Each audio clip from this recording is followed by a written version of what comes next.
Magandang araw mga Kabicol Weather Update. Ayon sa DUST Pag-asa, para sa magiging lagay ng panahon ngayong araw ng Miyerkules, December 16, 2020, may mga weather system po na nakakaapekto sa ating bansa. Isa na dito ay ang tail end of a frontal system. Ito po ay bumaba sa silangan ng Southern Luzon, samantala ang amihan naman ay nakakaapekto sa malaking bahagi ng ating bansa. Easterlies naman ay nakakaapekto sa natitirang bahagi ng bansa.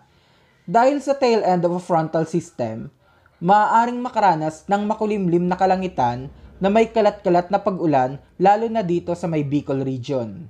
Sa northern part naman ay makakaranas ng makulimlim na kalangitan dahil sa amihan.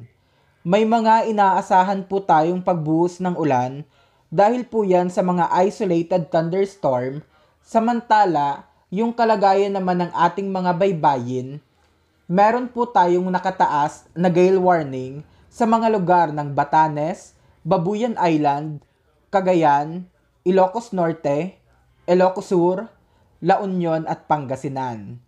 Dahil yan sa northeast monsoon, delikadong pumalaot ang maliliit na sasakyang pangdagat.